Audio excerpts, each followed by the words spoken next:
taking loan against your mutual fund investments, but then we also have to quickly move on to our question answer session. We have our callers already waiting on the phone line with us. I have with me Pankaj Trivedi. Pankaj, hi, good evening, and thank you so much for being on hold. You've sent us your question, and anything specific that you want to ask Shweta apart from what you've sent us, the details that you've sent us? I believe you're investing in quant Good evening small to cap. both of you. Hi, Good good evening to evening. both of Yeah, you. yeah.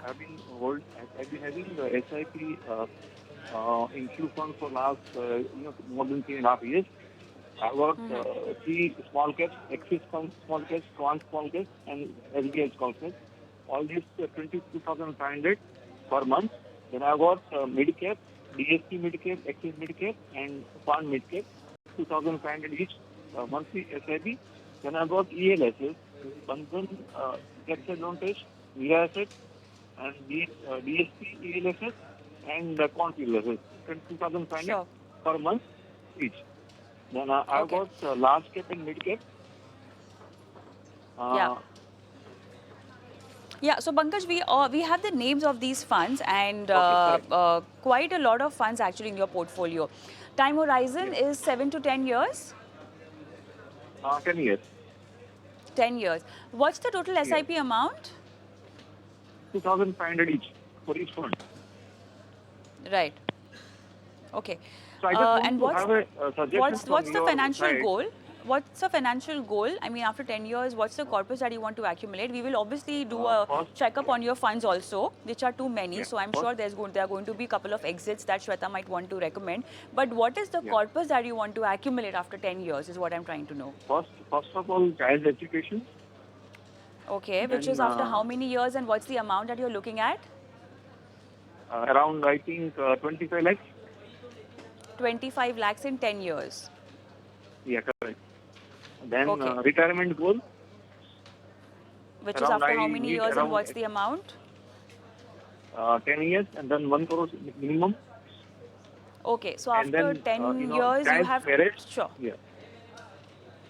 Sorry, Then third goal was?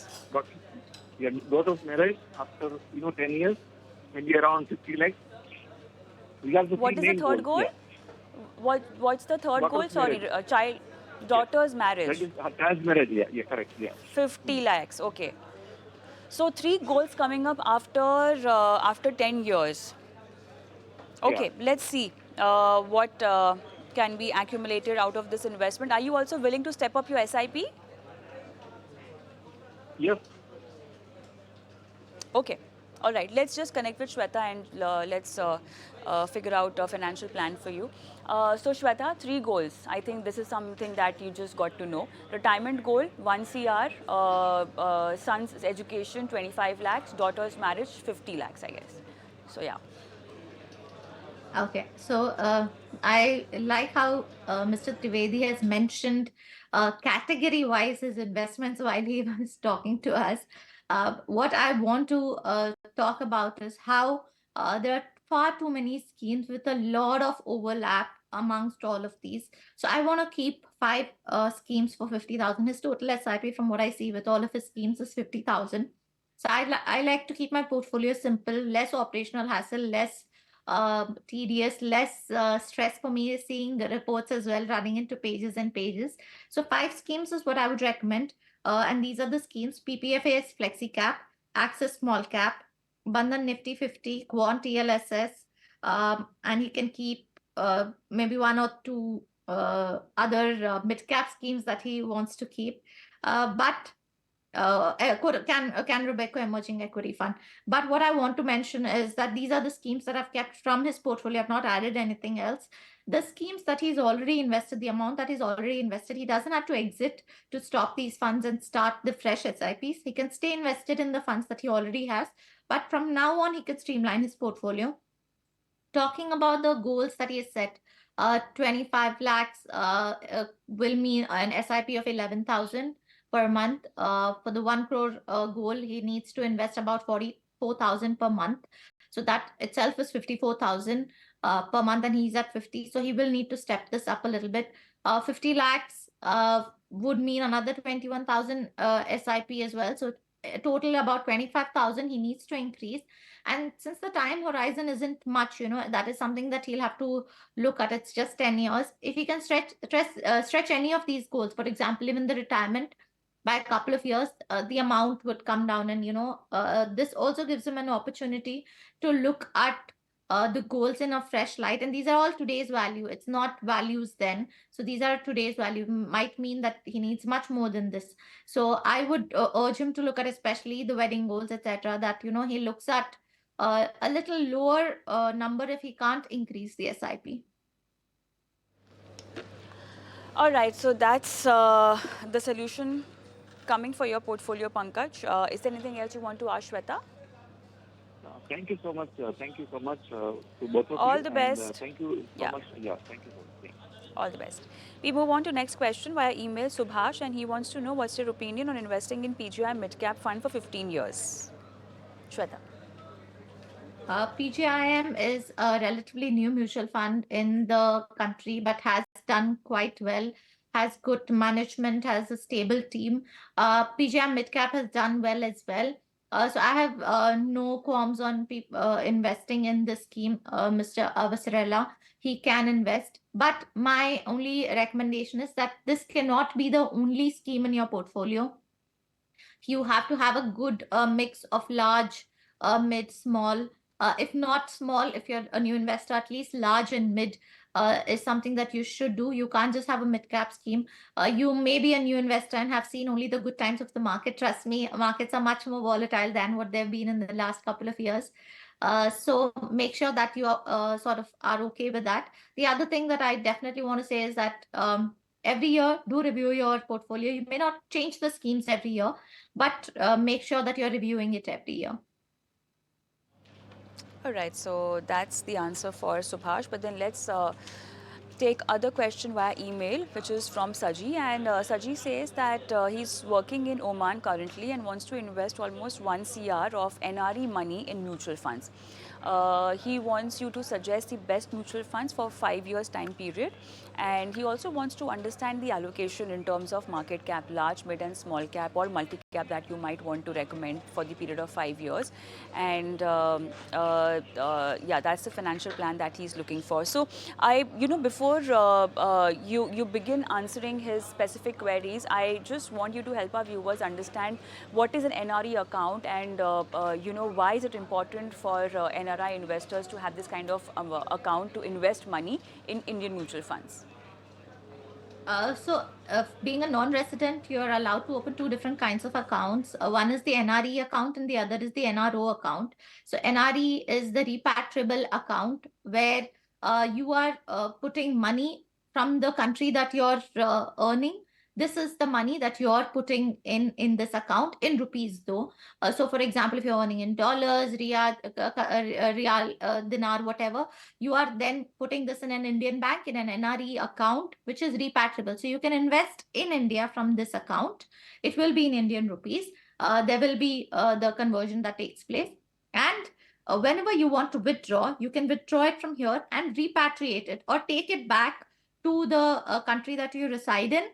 Without any hassles, right? So that is the repatriation part of NRE account. The other account is NRO account, which is the non-resident ordinary. So here you put in the money that you have in India. So basically this money to repatriate, you would need documents, CA documents. There will be limits depending on the year that you're taking the money in to your resident country, etc.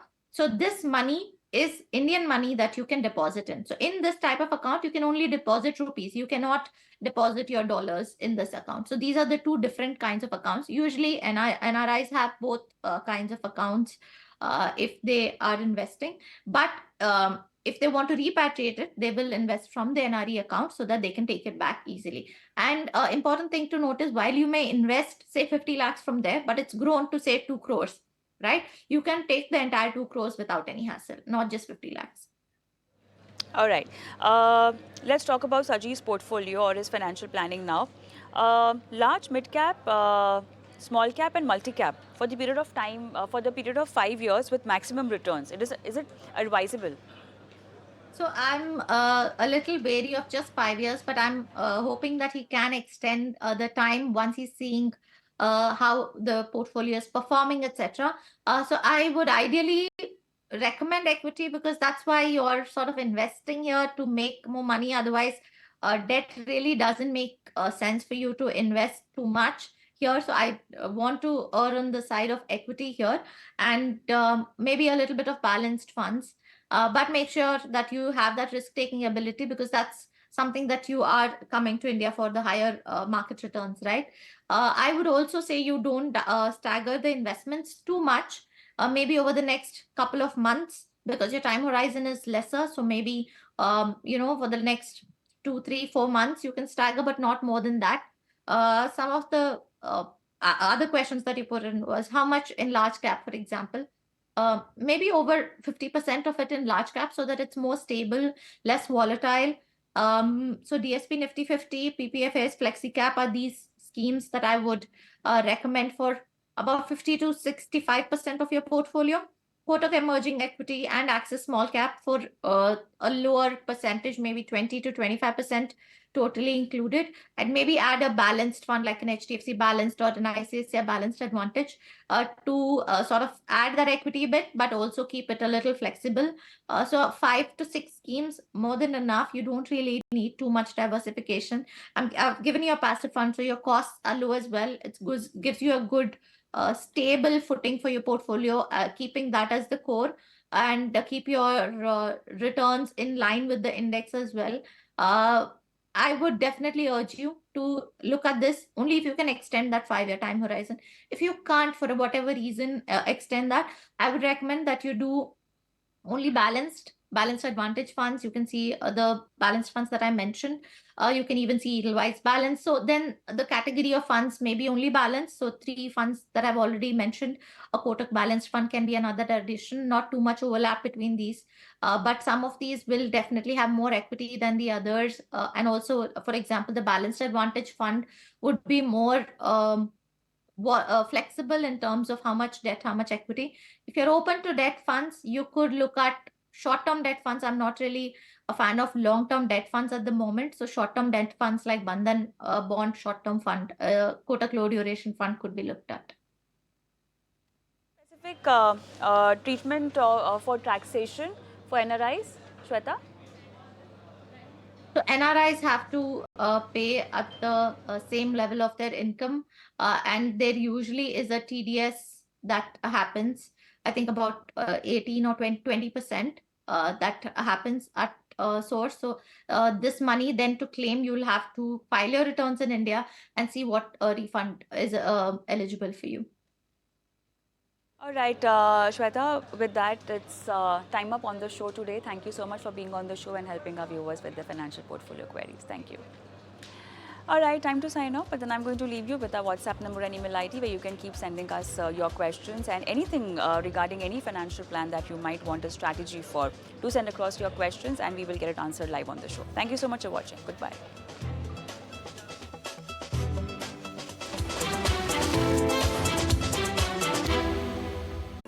If you like this video, then like, share and subscribe to ET Now.